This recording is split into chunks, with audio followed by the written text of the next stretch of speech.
நாமத்தில் வார்த்தை சொல்லுது. கர்த்தர் உங்களை ஆசீர்வதிப்பாராக. இன்றைக்கு வாசித்த சங்கீதம் 142 சங்கீதம் 1வது வசனத்தையும் 2வது வசனத்தையும் கர்த்தரை நோக்கி சத்தமிட்டு கூப்பிடுகிறேன், கர்த்தரை நோக்கி சத்தமிட்டு கெஞ்சுகிறேன், அவருக்கு முன்பாக என் சஞ்சலத்தை ஊற்றுகிறேன். மனுஷனுக்கு சஞ்சலம் இருக்கிறது. என்ன இருக்கிறது? சஞ்சலம் என்ன? கவலை. மனுஷனுக்கு உள்ளத்தின் கவலைகள் இந்த உள்ளத்தை ஒடுக்குமா? இந்த உள்ள ஒடுங்கி போயிடுமா? கவலை வந்துட்டா ஒரு மனுஷனுடைய இருதயம் கூடி குறுகி போயிடுமா? அதுபோலதான் ஒரு நோய் வந்துட்டாலும் இந்த இருதயம் என்னவாகுமா? கூடி குறுகி போயிடுமா? ஆனால் தாவீது அழகாய் சொல்லுகிறான், கர்த்தாவே அவருக்கு முன்பாக அந்த வசனத்தை முதல்ல வாசிப்போம். கர்த்தரை நோக்கி சத்தமிட்டு கூப்பிடுகிறேன். நீங்கள் கர்த்தரை சத்தமிட்டு கூப்பிடணும். ஹல்லேலூயா, ஹல்லேலூயா. கர்த்தரை என்ன பண்ணணும்? சத்தமிட்டு கூப்பிடுங்க. உங்கள் எக்காலத்தை உங்கள் வாயில் வையுங்கள், சத்தமிட்டு கூப்பிடுங்கள் கர்த்தரை. கர்த்தரை நோக்கி சத்தமிட்டு கெஞ்சுகிறேன், கர்த்தரை நோக்கி சத்தமிட்டு கெஞ்சுகிறேன். அவருக்கு முன்பாக என் சஞ்சலத்தை ஊற்றுகிறேன். அது எதுவாக இருந்தாலும் சரி, பிரச்சனைகள் எதுவாக இருக்கலாம், பிரச்சனைகள் போராட்டங்கள் எதுவாக இருக்கலாம், உங்கள் சஞ்சலத்தை அவருக்கு முன்பாக விட்டுவிடும். அல்லேலூயா. நான் ஒவ்வொரு நாள் சொல்றேன், ஊழியக்காரருடைய வார்த்தையை நிலைப்படுத்துகிற தேவன். அல்லேலூயா. அவர் என்ன சொல்றாரோ அதை நான் சொல்றேன். இதையே நீங்க சினிமாவுக்கு போய் பார்த்தீங்கன்னா ஆண்டவன் சொல்றான் அருணாச்சலம் முடிக்கிறாண்டாக்க கைதட்டின்னு சிரிப்பீங்க இல்லையா? ஆண்டவன் சொல்றான் அருணாச்சலம் கேட்கறாண்டாக்க நீங்க என்ன பண்ணுவீங்க? அதை ரசிப்பீங்க. ஆனால் இன்றைக்கு மாத்திரம் நான் ஒன்று சொல்றேன் கேளுங்க. நான் சொல்லுகிறது நீங்க நன்றாய் கொட்டுக் கொள்கிறேன். நான் எங்கேயாக ஒளிக்காரன் உண்டு, என் ஒளிக்காரன் எங்கேயாக விடுதலை உண்டு. அல்லேலூயா. ஞாயிற்றுக்கிழமை நாள என்னை வர சொல்லி இருந்தாங்க, குமாரோட போயிருந்தேன், ஜெபித்தேன், ஒன்றும் இல்லை அப்படின்னு சொன்னேன். யாராச்சும் நம்புவாங்களா? ஐயோ ஏன் இது போல எனக்கு தானே தெரியும், ஒளிக்காரன் கெட்ட தெரியும்னு நினைச்சிருப்பாங்க. ஏன்னா உன் வேதனையை அறிகிறவர் உண்டு, உன் சஞ்சலத்தை அறிகிறவர் உண்டு. உன்னை சுகமாக்குற கர்த்தர் சொல்லுகிறார், நான் சுகப்படுத்துற கர்த்தர். அருமையான இந்த சகோதரன் மடிபடைந்து கால வந்தார், நல்ல அப்படியே சும்மா ஊர்ந்துதான் நடப்பாரு. இவர் நடக்கிறத பார்த்துட்டு மறுபடியும் வாட்ச்மேன் வேலைக்கு கூப்பிட்டாங்க. எங்க கோயம்புத்தூருக்கு வாட்ச்மேன் வேலைக்கு அன்பிட்டு இருந்தாலும் ஜெபித்த பொழுது அவர் நடக்கும்படியாக கிருபை செய்தார். ஆனால் நடந்தது என்ன? நன்றாய் சிந்தித்துக் கொள்ளுங்கள். 2 மாசமா அழைத்து பக்கம் எட்டி பார்க்கல. ஏன்? எனக்கு ஆள் நல்லா வந்துருச்சு, எனக்கு வேலை கிடைச்சிருச்சு, நான் போறேன், எனக்கு ரெஸ்ட் கிடைக்கல. என்ன கிடைக்கல? கர்த்தருடைய பிள்ளைகளுக்கு ரெஸ்ட் வேணும். எங்க ரெஸ்ட் வேணும்? ஆலயத்துக்காக வர்றதுக்கு ரெஸ்ட் வேணும். வாரம் போற வேலை செய்றீங்க. ஆமாங்க, வாரம் போற வேலை செய்யறேன். இன்னைக்கு தான் நான் காய்கறி புளி எடுத்து சாப்பிட்டு என் பிள்ளைங்களுக்கு வாய்க்கு நவசுவையா பண்ணி கொடுக்கணும். இதுக்கு எனக்கு ரெஸ்ட் வேணும். ஏங்க ஆண்டவர் சோகம் எடுத்தார், அவருக்கு ரெஸ்ட் கொடுத்து ஆராதனைக்கு வரக்கூடாதா? உன் பிள்ளைகளை காட்டு, ஆண்டவரை காட்டு, உன் பிள்ளைகள் அவ்வளவு மேன்மையா? 2 மாசம் வரல, கடைசியா பழையபடி ஆயிட்டார். நான் சொல்றேன், ஜெபம் பண்ணுங்க, ஞாயிற்றுக்கிழமை வாங்க, அது எப்படியா இருந்தாலும் ஆராதனைக்கு வர கற்றுக்கொள்ளுங்கள் என்று சொன்னார். இன்னைக்கு அந்த வேலையும் கிடைக்கல. கர்த்தர் செய்வார், விசுவாசிக்கணும். அல்லேலூயா. அருமையான நகையாவுக்கு சொன்னேன், நீங்க வேலைக்கு சாப்பிடுங்க. உட்காருக்குமார், வேலைக்கு சாப்பிடுங்க. நீங்க ஸ்கேன் எடுக்கிறத காட்டிலும் நீங்க வேலைக்கு சாப்பிட்டாங்க, அதுவே உங்களுக்கு வியாதி குணமாக்குன்னு சொன்னேன். டாக்டர் சொன்னா கேட்பாங்க, நம்ம சொன்ன கேட்பாங்களா? ஏன் சஞ்சலம் அப்பேற்பட்டது? சஞ்சலம் யார் கொண்டு வருகிறது? பிசாசு கொண்டு வருகிறார். என் சஞ்சலத்தை யோபு சொல்லுகிறான், என் சஞ்சலத்தை தராசில் வைக்கப்பட்டால் எப்படியா இருக்குமா? நலமாய் இருக்குமா? யோபு சொல்லுகிறான், என் சஞ்சலத்தை தராசில் வைக்கப்பட்டால் எப்படியா இருக்குமா? நலமாய் இருக்குமா? பாருங்க. அப்ப என்ன? அவனுக்குள்ளார உபத்திரவம், போராட்டம், சஞ்சலம், தவிப்பு எல்லாமே இருக்கிறது. எனக்கு அருமையான தேவையில்லை, இன்னைக்கு சொல்றேன், எல்லாம் எழுதி வச்சுக்கல. நீங்க எதை பத்தி கவலைப்பட வேண்டாம். ஒரு பொருத்தனையோடு, ஆண்டவர் ஒரு ஒப்புரவரோடு நீங்கள் பொருத்தனை செய்து கொள்ளணும். ஆண்டவரே, நான் டாக்டர்கிட்ட போக மாட்டேன். போங்க, ஒரு குளிர் காய்ச்சலா இம்மிடியா சுகம் கொடுக்கணுமா? போய் ஊசி போட்டுக்குங்க, எல்லாம் வேண்டாம். இந்த மாதிரி ஒரு ஸ்கேன் போடுற அளவுக்கு ஒரு பிரச்சனைகள் வந்தால், போராட்டம் வந்தால், தேவனிடத்தில் நீங்கள் ஒரு பொருத்தனை பண்ண வேண்டும். ஆண்டவரே, என்னுடைய சரீரத்திலே மனிதன் கை வைக்கக்கூடாது. மனிதன் கை வைக்கப்பட்டது என்ன? கருவிகள் ஆபரேஷன் செய்யக்கூடாது. ஒரு பொருத்தனையோடு ஆண்டவரிடத்தில் உங்களுக்கும் ஆண்டவருக்கு ஒரு பொருத்தனை பண்ணி கொள்ளுங்கள். இனிமேல் என் சரீரத்தில் எந்த மனிதனும் எந்த கருவி வைத்து எனக்கு எதுவும் செய்யக்கூடாது. நீங்க தான் என் அவைகளில் ஒன்றாகிலும் ஒருவேறுபடும் முன்னமே என்னை தெரிந்து கொண்ட தெய்வம். என் அவைகளில் ஒன்றாகிலும் இல்லாத போதே தெரிந்து கொண்டவன் என்னவன்? ஆண்டவரே, என் அவைகளில் என்ன இருக்கிறது என்று உமக்கு தெரியும். இது எதனால் வந்தது? என் சஞ்சலம், என் தவிப்பு, என் ஏகலெல்லாம் உமக்கு முன்பாக இருக்கிறது. என் சஞ்சலத்தை உமக்கு முன்பாக ஊற்றுகிறேன்.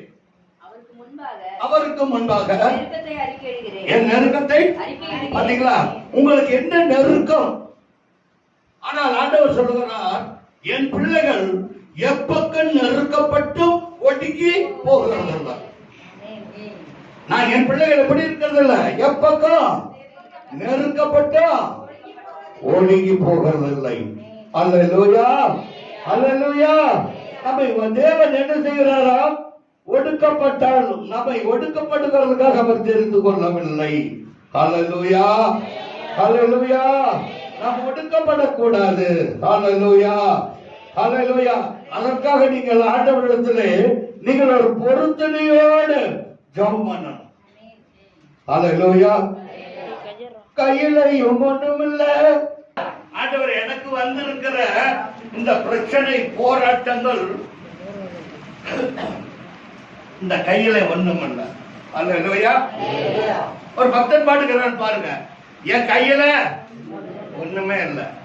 என் பையன் பார்த்தா பையன் என்ன ஒண்ணும் இல்ல. பையில வைத்து இருந்தா நம்ம ஆபரேஷன் பண்ண போலாம், எங்க வேணாலும் போலாம். அல்லேலூயா. கையிலயும் ஒண்ணும் இல்ல ஆண்டவரே, என் பையிலையும் ஒண்ணும் இல்ல. ஆனா உங்க கிருபை மட்டும் எனக்கு தயவு வேணும். அல்லேலூயா. அவருடைய கிருபை, அவருடைய தயவு, அவருடைய இரக்கம் இருந்தா போது எல்லாம் நடக்கும். அதான் பக்தன் பாடுகிறான், நான் என்கிட்ட பணம் இருக்குது, என்கிட்ட என்ன இருக்குது, நான் ஆஸ்பத்திரிக்கு போறேன். இன்னைக்கு மாத்திரம் நான் சொல்லல, இது அருமையான மகன் செந்தில். செந்திலுக்கு யாருங்க? செந்தில் சத்தமா சொல்லுங்க பார்க்கல. யாரு? கடந்த ஒரு 8 வருஷங்களுக்கு, ஒரு 8 வருஷம் 7 வருஷம் இருக்கும், விட்டு நிக்க முடியாது. இந்த வகுத்துல என்னமோ போராட்டம் இருக்கிறது, நெஞ்சில போராட்டம் இருக்கிறது. நான் போய் என்ன பண்ண போறேன் சொல்லுங்க? நான் என்ன பண்ண போறேன்? போய் ஸ்கேன் பண்ணி வைத்தியம் ஜெர்மனி அனுப்பிச்சு விட்டேன். அங்கேயும் ஒண்ணும் இல்லை. 6000 ரூபாய் போனதுதான் தாய் தகப்பனுக்கு வாங்கி போட்டிருந்தா கூட அது லாபம். என்ன சொல்றீங்க? ஆண்டவரை நம்ம எதுக்கு ஆராதிக்கிறோம்? எதற்காக ஆராதிக்கிறோம் ஆண்டவரை?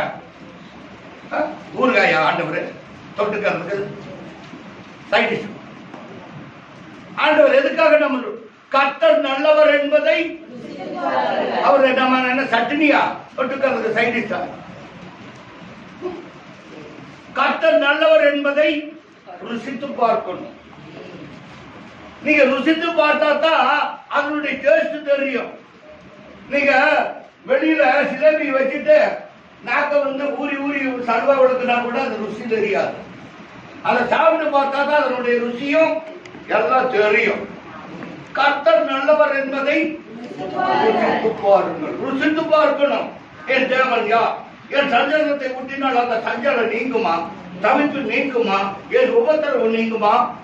ஆனா தாவீது சொல்றான், நான் உபத்திரப்பட்டது நல்லதும் அது பிரமாணங்களை நான் கற்றுக்கொள்ளணும். கற்றுக்கொள்ளுவர்களாக இருக்கணும். அதான் நம்ம கையில ஒண்ணுமில்ல, பையிலையும் ஒண்ணுமில்ல. அல்லேலூயா. கையும் திவாலு பையும் திவாலு. கையும் திவாலு. ஆனா ஆண்டவர் சொல்லிட்டாரு, நீ கையிட்டு செய்கிற வேலையெல்லாம் உன்னையா. ஆனா நேற்றுக்கு பிரசங்கத்துக்கு வந்தவர்களுக்கு தெரியும், நோவா சொன்னான், பறவை பார்த்து சொன்ன ஜோடா ஏறுங்க என் வேலையில. ஆணும் பெண்ணுமாக இருந்துச்சு. ஆனா நம்ம ஜனங்க இருக்கிறாங்க பாத்தீங்களா, ஆணு வந்தா பெண்ணு வராது, பெண்ணு வந்தா ஆணு வராது. இந்த வேலைக்குள்ளாக கற்றுக்கொள்ளணும். அல்லேலூயா. நீங்க ஆண்டவருடைய வேலைக்குள்ளாக வர கற்றுக்கொள்ளணும். கர்த்தர் நல்லவர் என்பதை என்ன ருசித்து பார்க்கணும். கண்களில் இருந்து குருடனாய், காதிலிருந்து கேளாதவனாய், சத்தியத்தை நம்ம விட்டு விலகிட்டோம். எப்படி விட்டு விலகணும்னு ஏசாயாவின் தீர்க்கதரிசன புத்தகம் 43ஆம் அதிகாரத்தை எடுத்துக் கொள்ளுங்கள்.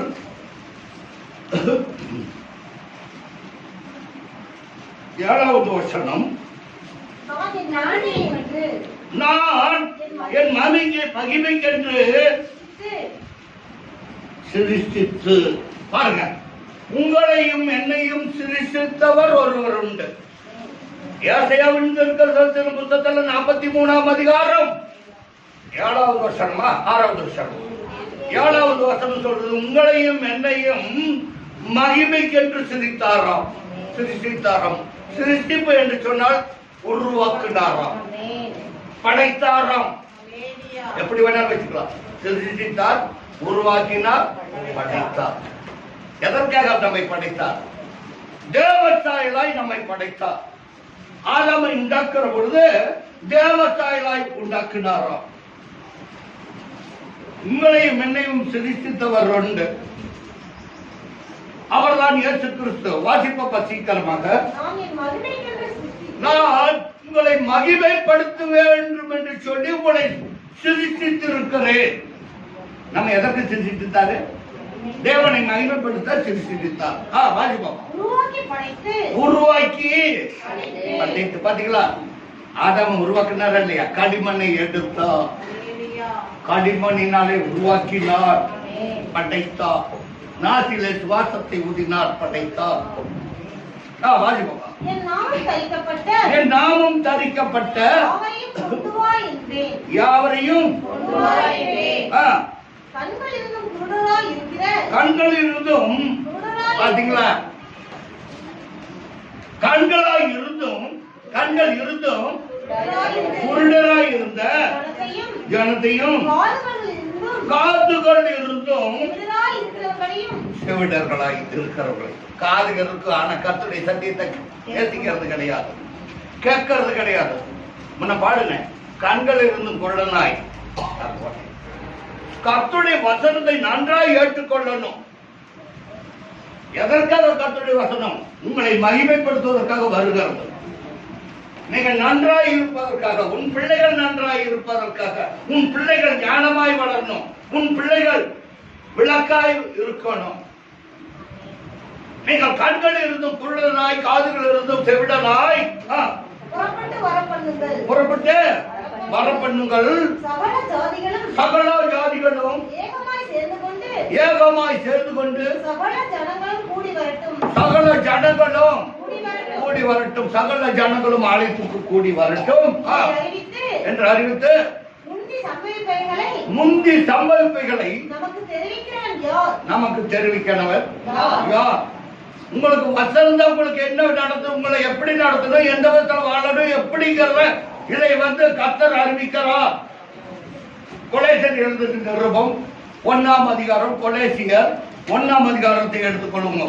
நாம் எப்படி வாழ்வோம் என்று நாம் பார்ப்போம். கொலேசியர் நிருபம் புதிய ஏற்பாட்டில் 274ஆம் பக்கம். தேவனுடைய சித்தத்தினால். யாருடைய சித்தம்? கர்த்தருடைய சித்தத்தினால் தான். அவருடைய சித்தமில்லாமல் ஒன்று நடக்காது.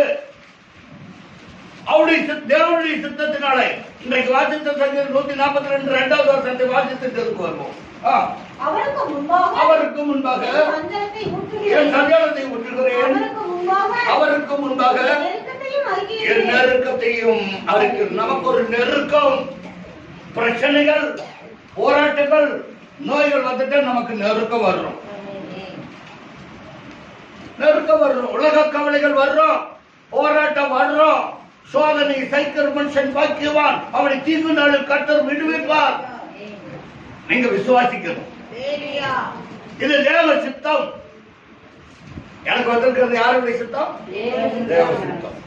நான் வாசிப்ப சீக்கிரமா கொலைசீரம். தேவனுடைய சித்தத்தினாலே இயேசு கிறிஸ்துவினுடைய அப்போஸ்தலனாகிய பவுலும் தீமோத்தேயும் கொலை செய்யப்பட்டதுக்கு எழுதினாவது. இன்னைக்கு அம்மாப்பட்ட ஜனங்களுக்கு நான் சொல்றேன், கேட்டுக்கோங்க. இன்னைக்கு விசுவாசம் உங்களுக்குள்ளாக வர்த்திக்கப்படணும். கொலை செய்யப்பட்ட ரட்சிக்கப்பட்டது போல நீங்க ரட்சிப்புக்குள்ளாக வரணும். அதுதான் என்னுடைய வாஞ்சையும் விருப்பமும். அல்லேலூயா, அல்லேலூயா. கொலை செய்யப்பட்டதில் கிறிஸ்துவுக்குள் பரிசுத்தவான்களும் பரிசுத்தவான்களும் விசுவாசிகளுமாய் இருக்கிற உங்களுக்கு, விசுவாசிகளாகிய உங்களுக்கு எழுதுகிறதாவது. யாருக்கு இன்னைக்கு யார் யார் வந்து உட்கார்ந்து இருக்கிறீங்களா அவங்களுக்கெல்லாம் எழுதுகிறதாவது நம்முடைய பிதாவாகிய தேவனாலும் கர்த்தருடைய இயேசு கிறிஸ்துவினாலும் உங்களுக்கு என்ன கிடைக்க போகிறது? இன்னைக்கு வந்திருக்கிறேன், எனக்கு என்ன உண்டாகும்? சஞ்சலத்தை ஊட்டிட்டேன். இப்ப எனக்கு என்ன கிடைக்க போகிறது? கிருபையும் சமாதானம். என் சஞ்சலத்தையும் நெருக்கத்தையும் ஆண்டவர்கிட்ட ஊட்டிட்டேன். இன்னைக்கு எனக்கு என்ன கிடைக்க போகிறது? அப்புறம் ஏங்க ஆளுக்கு வர மாட்டேங்கிறீங்க? தவிர வேற என்ன வேணும்? கிருபை உண்டாகும், உங்களுக்கு சமாதானம் உண்டாயிருக்கு. அதுக்கு தான் ஆளுக்கு வர சொல்றேன். இல்ல நீங்க வந்து எனக்கு ஏதாவது ப்ராஃபிட் உண்டா? இல்ல நீங்க வரலைன்னா எனக்கு லாஸ் உண்டா? நஷ்டமும் கிடையாது, லாபமும் கிடையாது. நீங்க வந்து உங்களுக்கு என்ன உண்டு? பீஸ்ஃபுல் கிடைக்கும், சமாதானம் கிடைக்கும், அமைதி கிடைக்கும். உங்க நெருக்கத்தை அவர் பேர் வைக்கணும். உங்கள் கவலைகளை எல்லாம் அவர் பேர் வைத்து விடுங்கள். அவர் உங்களை விசாரிக்கிறானபடியால் உங்கள் கவலைகளை யார் பேர் வைக்கணும்? கர்த்தர் பேரில் வைத்து விடுங்கள். ஹல்லேலூயா, ஹல்லேலூயா, ஹல்லேலூயா. இதுவரையும் நடத்திய இந்த துயரவந்தத்தில் வச்சுக்கங்க, எவ்வளவு தூக்கம் வருமா? வராது. கடந்த ஒரு வாரமாக நிம்மதியா இருந்தா. யார் வீட்டுக்கு? வெங்கட வீட்டுக்கு தூக்கம் இல்ல. இரவு நீங்க தூங்க வைக்கிறது நான் வந்து சொல்றேன், ஏமா பார்த்துட்டு கிடக்குறீங்க, போய் தூங்கம்மா, ஏன் தொட்டிட்டே உட்காந்துட்டு இருக்கிறீங்க? நான் சொல்வது ஏன்னா குடிக்கிறதுக்கு அந்த பாரம் இருக்கிறது. அவங்க தூங்கிட்டு என்ன ஆண்டவன் காப்பாரு. எப்படி ஒரு 6 மாசம் சொல்லக்கூடாது? இரவு நிலை தூங்க வைத்தது கர்த்தர். அல்லேலூயா. கொஞ்சமே தூங்கப்பா. இரவு நிலை தூங்க வைக்கிறது ஏன்னாக்கா அவங்களுக்கு வேதனை, நெருக்கும், பிரச்சனைகள், போராட்டங்கள் எல்லாம் இருக்கிறது. இதற்கு யார் பொறுப்பு? ஆண்டவரே, நான் நிம்மதியா தூங்க முடியல ஆண்டவரே, என்ன நிம்மதியா தூங்க வைக்கணும். ஏன்னு சொன்னா கர்த்தர் தான் நிம்மதி கொடுக்கிறவர். அவர் இல்லாமல் ஒன்றும் நடக்காது. அல்லேலூயா, அல்லேலூயா. அதுதான் சொல்லுது, இரவினில் தூக்கம் இல்லப்பா, நிம்மதி எனக்கு இல்லையாப்பா, நிம்மதியா தூங்க வைத்தது ஒரு சமாதானம், கிருபையும் சமாதானமும் உண்டாவதாக. அப்ப அந்த கிருபையும் சமாதானம் வந்ததா தூக்கம் வரும். இல்லைன்னா வரவே வராது. ரெண்டு படுத்தாலும் முடியாது, ரெண்டு படுத்தாலும் முடியாது, குப்புறப்படுத்தாலும் முடியாது, நிமிடப்படுத்தாலும் முடியாது. ஏன்? நிம்மதியை தருவதற்காக. நீ தேடும் நிம்மதி உங்களுக்கு கிருபையும் சமாதானமா உண்டாவதாக. அல்லேலூயா, அல்லேலூயா. உங்களுக்கு இனிமேல் கண்ணீரும் இல்ல, கவலையும் இல்ல. உங்களுக்கு கிருபை வந்துருச்சு, சமாதானம் வந்துருச்சு. இன்னைக்கு நாளைக்கு பிள்ளைங்க வந்து உங்களோட ஒன்னோட ஒப்புரவு ஆகட்டும் பாருங்க, என்ன வரும்? அல்லேலூயா. இவங்க கண்ணீர் விட்டு பார்க்க கதறி இருக்கிறாங்க. நான் கூட சொன்னேன், அழுகாதீங்க அழுகாதீங்க அப்படின்னு சொன்னேன். அழுகக்கூடாது. ஏன்? அந்த அழுகையில் இன்னும் வேதனைகள் கூடும். எல்லாம் சொல்லுவாங்க, நீ அழுகை கொட்டி தீர்த்துறாங்க ஒண்ணு பாறை இறங்கிருவாங்க. நான் சொல்றேன், உங்களுக்கு கிருபை சமாதானம் வர வேண்டாம், வர வேண்டாம். நீங்க ஆண்டவரை துதிங்க, ஆண்டவரிடத்துல அழுங்க, உங்க சஞ்சலத்தை கத்தரிடத்தில் ஊற்றுங்கள். நான் சொல்றது புரியுதா? கிறிஸ்தவ பிள்ளைகள் அழுகிறது என்று சொன்னால் ஆனந்த கண்ணீர் வடிக்கும் கத்தரிடத்துல. ஐயோ ஆண்டவரே, எப்படி ஆகுமோ என்ன ஆகுமோன்னு நினைச்சிட்டு இருந்தேன். இப்ப எனக்கு எப்படி இருக்குது? உங்களுக்கு கிருபையும் சந்தோஷமும் சமாதானமும் எனக்கு வந்தது. அல்லேலூயா. இதைத்தான் நான் கிறிஸ்தவ பிள்ளைகளுக்கு சொல்லுகிறதான வார்த்தை. ஒரு ஊழியக்காரன் சொல்ற வார்த்தை நீங்கள் வைத்துக் கொள்ளணும். அல்லேலூயா. ஐயோ இரவுல தூக்கம் இல்லையா, நான் வருண்டு படுத்த தூக்கம் இல்லையா, எனக்கு வந்திருக்கிறதா வேதனை, உங்களுக்கு வந்தா தான் தெரியும் கேட்பாங்க. ஆனால் ஆண்டவர் சொல்லுகிறார், இதற்கு பின்பாக நீ கிருபையும் சமாதானமாக இருப்பாய். அல்லேலூயா. அல்லேலூயா. இரவினில் தூக்கம் இல்லையா, ஆண்டவர் தூக்கத்தை கொடுப்பார். அல்லேலூயா. இரவினில் தூக்கம் இல்ல, நிம்மதி. நமக்கு சொத்து யாரு? சுகம் யாரு? சொத்து சுகம் எல்லாம் நமக்கு இயேசுதான். அல்லேலூயா. அந்த எய்மோட நீங்க அழைத்து வரணும், அந்த எய்மோட அந்த நோக்கத்தோட அழைத்து வரணும். உங்களுடைய எதிர்பார்ப்பு என்ன? கருத்தில் நீங்கள் என்ன எதிர்பார்க்கறீங்க? காரு, பங்களா? உங்களுக்கு ஆண்டவர் சொல்றோம், அரண்மைகளுக்கு சுகம் உண்டு. உங்களுக்கு சுகம் வேண்டும், சந்தோஷம் வேணும், சமாதானம் வேணும். இதற்காகத்தான் ஆண்டவரை தேடி வருகிறோம். நெக்ஸ்ட் கொலைசீர் போவோம். கிறிஸ்துவின் இயேசுவின் மேல் உள்ள உங்கள் விசுவாசம். யார் மேல விசுவாசம் வரணும்? கிறிஸ்து இயேசுவின் மேல் விசுவாசம் வரணும். மகன் மேல விசுவாசம் வைக்கக்கூடாது, நம்பிக்கை வைக்கக்கூடாது. கணவன் மேல விசுவாசம் வைக்கக்கூடாது, நம்பிக்கை வைக்கக்கூடாது. மனைவி மேல விசுவாசம் வைக்கக்கூடாது, நம்பிக்கை வைக்கக்கூடாது. யார் மேல விசுவாசம் வைக்கிறார்? கிறிஸ்து இயேசுவின் மேல் உங்கள் நம்பிக்கை இருக்கணும்.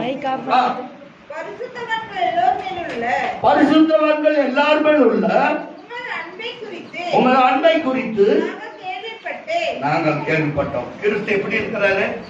அன்பாகவே இருக்கிறார். கிறிஸ்து எனக்கு யாரா இருக்கிறாரு? அன்பாகவே இருக்கிறார். அவர் தாய் மறந்தாலும் தந்தை மறந்தாலும் மறவாதங்க. தாய் மறந்தாலும் தாயினும் மேலான அன்பு, தந்தையினும் பாசம் இருந்த அன்பு. நம்முடைய தாயும் தந்தையை விட நமக்கு மேலான ஒரு படியை கர்த்தர் வைத்திருக்கிறார். அவர்தான் இயேசுவின் அன்பு.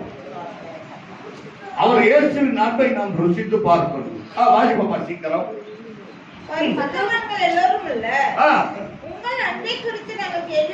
உங்கள் கர்த்தருடைய அன்பாகவே இருக்கிறார். இயேசு எப்படி இருக்கிறாரு? அன்பாகவே இருக்கிறார். யாரையும் அவர் வெறுத்து விடவில்லை, பாவி என்று வெறுத்து விடுகிறதில்ல. பாவியான ஸ்திரீவே ஆண்டவர் மன்னிச்சாரு, நீ பாவம் செய்யாத. எல்லாரும் கல்லறி வந்தாங்க.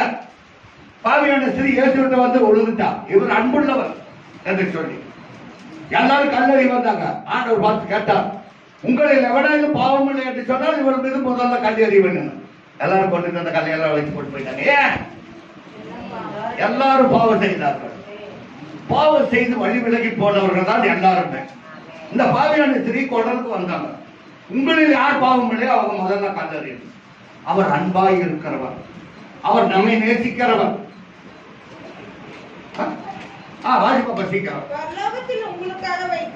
பரலோகத்தில் நீங்க எதுக்காக அழைத்து வரீங்கன்னு நினைச்சுக்கணும். நீங்க பரலோகத்தில் உங்களுக்காக வைத்திருக்கிற என்ன நிமித்தம்? பாத்தீங்களா?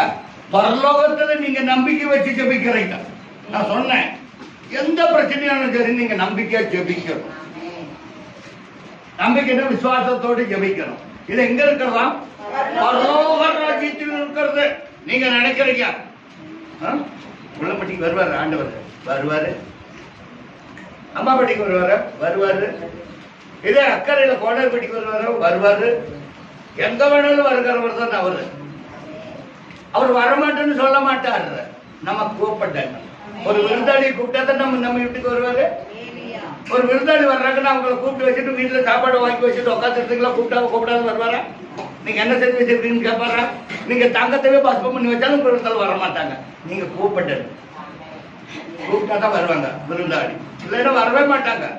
நீங்க என்ன செஞ்சு வச்சிருக்கீங்கன்னு பார்த்து தேடுறதுக்கு அவங்களுக்கு ஒன்னும் இல்ல, நீங்க கூப்பிட்டங்க. அப்பதான் நம்முடைய வறுமையை பார்த்து நம்ம கூப்பிடுவோம். ஏதாவது என்னால முடிஞ்சது நான் செஞ்சு வச்சிருக்கேன்னாக்கா அவங்க என்ன பண்ணுவாங்க, அட பாவண்டா இவங்க கையிலையும் ஒண்ணு இல்ல கையிலையும் ஒண்ணு இல்ல, ஏதோ கர்த்தருடைய கிருபையினால நம்ம செஞ்சு சாப்பிட வைக்கிறாங்கன்னு சொல்லிட்டு ஒரு சந்தோஷப்படுவாங்க. ஆனால் கர்த்தருடைய கிருபைக்காக நம்ம காத்திருக்கணும். நம்முடைய கர்த்தராகிய இயேசு கிறிஸ்துவின் பிதாவாகிய தேவனுக்கு ஸ்தோத்திரம் செலுத்தி நீங்க என்ன பண்ணணும்? ஸ்தோத்திரம் பண்ணீங்களா? பிதாவாகிய தேவனுக்கு நீங்க என்ன பண்ணணும்? செய்யணும். அல்லேலூயா. பிதாவாகிய தேவனுக்கு ஸ்தோத்திரம் பண்ணுங்க. நன்மையானாலும் தீமையானாலும் கர்த்தருக்கு ஸ்தோத்திரம். சாவிலும் சோத்திரம், ஜீவனிலும் சோத்திரம், மரணத்திலும் சோத்திரம், ஜீவனிலும் சோத்திரம். கர்த்தருக்கு சோத்திரம் செலுத்த கற்றுக்கொள்ளும். என் சஞ்சலத்தை விட்டுகிறேன் ஆண்டவரே, எனக்கு சஞ்சலத்திற்கு உமக்கு சோத்திரம். தாவீது அப்படித்தான் சொல்றான். எப்படி சொல்றான்? 142 சங்கீதத்துல அவருக்கு முன்பாக என் சஞ்சலத்தை ஊற்றுகிறேன். முதல் வசனம், கர்த்தரை நோக்கி சத்தமிட்டு கூப்பிடுங்க. ஆண்டவரே உமக்கு ஆண்டவரே உமக்கு ஸ்தோத்திரம். சத்தமிட்டு கூப்பிடுங்க, அடக்கி கொள்ளாத. சத்தமிட்டு கூப்பிடணும், கூப்பிட கற்றுக்கொள்ளணும். கர்த்தரை நோக்கி சத்தமிட்டு கூப்பிடுகிறேன். முன்னிட்டு சத்தமிட்டு கூப்பிடுகிறது. கர்த்தரை நோக்கி சத்தமிட்டு கெஞ்சுகிறேன். கர்த்தரை நோக்கி சத்தமிட்டு கெஞ்சணும். கெஞ்சுங்க, அவர் இறங்குவார். அவர் இறங்குகிற தெய்வம். நான் எவன் மேல கிருபையா இருக்க சித்தமா இருக்கிறேன், அவன் மேல் கிருபையா இருப்பேன் என்று சொல்லி இருக்கிறார். உங்களுக்கு கிருபையும் சமாதானமும் உண்டாகிறது. சத்தமிட்டு கூப்பிடணும், அடக்கி கொள்ளக்கூடாது. ஏன்னா பைத்தியக்காரங்க நின்றுட்டு சத்தமிட்டு கூப்பிடுகிறான்னு நினைப்பாங்க. ஆனாலும் உங்களுக்கும் தேவனுக்கும் உள்ள உறவு, உங்களுக்கும் தேவனுக்குள்ள அந்த இது ரகசியம். கர்த்தரிடத்துல சோத்திரம் பண்ணும் பொழுது அது பெருகும். சோத்திரத்தினாலே என் கிருபை பெருகும். சோத்திரத்தினாலே கிருபை பெருகும். நீ அடக்கி கொள்ளாத, சத்தமிட்டு கூப்பிடு.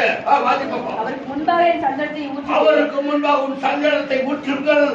ஆண்டவரே, என் தவிப்பும் என் சஞ்சலமும் உமக்கு முன்பாக இருக்கிறது, என் ஏகலெல்லாம் உமக்கு முன்பாக இருக்கிறது. நித்தம் என் கதறினாலே என் உடலில் ஆரோக்கியம் இல்லை, என் நடுவுகளில் சௌக்கியம் இல்லை. நெத்த கதறணும். அல்லேலூயா.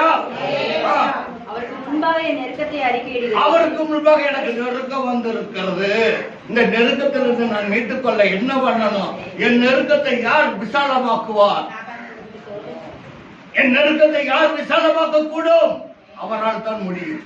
உன் மீது அன்பு வைத்திருக்கிறவர், உன் மீது இரக்கத்தை வைத்திருக்கிறவர், உனக்காக கிருபையை வைத்திருக்கிறவர், உனக்காக சமாதானத்தை வைத்திருக்கிறவர், அவர்தான் இந்த நெருக்கத்தை மாற்ற முடியும். என் ஆவி என்னில் தேயும் போது, என் ஆவி என்னில் தேயும் போது தேங்குது, அப்படியே கொதிக்குது. நமக்கு வருகிற நெருக்கம், போராட்டங்கள், சஞ்சலம் இதெல்லாம் வரும்போது என்ன பண்றது? தேங்குகிறது. நம்ம சோறு கொதிக்கும் போது எப்படி இருக்கும்? சாப்பாடு வச்சிருக்கிற அடுப்புல எப்படி இருக்கும்? அப்படி கொதிக்கும். நம்முடைய ஆவியும் அது போலதான் இருக்கும். நெருக்கம் உண்டாக்குவார். என் ஆவி என்னில் தேயும் போது என் பாதையை அறிந்திருக்கிறேன். என் பாதையை நீங்க தான்ப்பா அறிந்திருக்கிறேன். நம் பாதையை அறிகிறவர், நம் பாதையை அறிகிறவர், நம்ம போகும் பாதைகள் அறிகிறவர். சங்கீதம் 32 இல்லையா சொல்லுது, நான் உன்மேல் கடை வைத்து ஆலோசனை சொல்லுவேன். வாசிப்போம். சங்கீதம் 32:8. சங்கீதம் 32:8 வாசிப்போமா?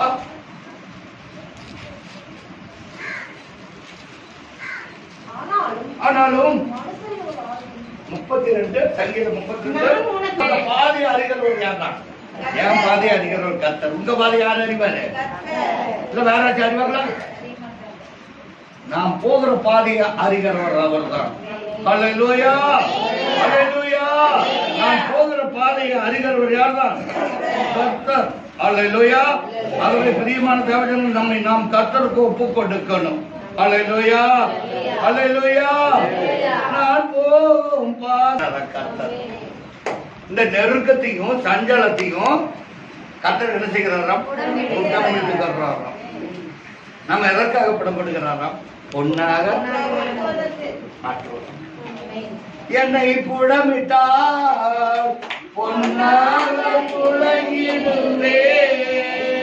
பாதை அறிங்கப்பா. நம்முடைய ஆவி அப்படியே பொங்கும். ஆனால் ஆண்டவர் சொல்றாரு, நீ சமாதானத்தோடு உனக்கு கிருபை, என் கிருபை உன்னை தாங்கும், உன்னை சமாதானப்படுத்தும். உன் துயரத்துக்கு பதிலாக என்ன கொடுக்க போகிறார்? சந்தோஷத்தை கொடுக்க. உன் துக்கத்துக்கு பதிலாக ஆனந்த தாளத்தை கர்த்தர் கொடுப்பார். நீங்க விசுவாசிக்கணும். உங்களுக்காக பரலோகத்துல இந்த சந்தோஷத்தை வைத்திருக்கிறார். எப்பவும் அப்படி சந்தோஷமா இருக்கணும். பிலிப்பியர் சொல்லப்பட்டிருக்கிறது, பிலிப்பியர் 4ஆம் அதிகாரம் 4வது வசனத்துல கர்த்தருக்குள் எப்பொழுதும் நீங்க எப்படி இருக்கணும்? சந்தோஷமா இருக்கு. பக்கத்து வீட்டுக்காரங்க சந்தோஷமா இருக்கு சொல்ல, கணவன் மனைவி சந்தோஷமா இருக்குல்ல, பிள்ளையும் பையனுக்கு சந்தோஷமா இருக்க சொல்லல. பாருங்க, பிலிப்பியர் 4:4 சொல்றது, கர்த்தருக்குள் எப்பொழுதும் என்ன பண்ண. அதுதான் ஆண்டவர் சொல்ற வாக்கியம். உன் ஆவி தோய்ந்து போகுது, என் ஆவி தீங்குகிறதா, பொங்குதா, உங்களுடைய உள்ள குமருகிறதா? கர்த்தருக்குள் எப்பொழுதும் சந்தோஷமா இருங்கள், சந்தோஷமா இருங்கள் என்று மறுபடி கர்த்தர் சொல்லுகிறார். நீங்க சந்தோஷமா இருந்தா கர்த்தருக்கு பிரியம். நீங்க சந்தோஷமா இருந்தா யாருக்கு பிரியம்? இன்னைக்கு நம்ம பிள்ளைங்க நமக்கு சந்தோஷம், அவங்க சந்தோஷமா இருக்கிறாங்க, நமக்கு பெற்றவங்களுக்கு பிரியம் இல்லையா? பெற்றோர்கள் சந்தோஷமா இருக்குன்னு பிள்ளைகளுக்கு பிரியம். அப்ப ஆண்டவருடைய பிள்ளைகள் சந்தோஷமா இருக்க சொல்லி விரும்ப மாட்டார. நாம் யாவர் முழங்கால் படியிடுவோம். முழங்கால் படியிட்டு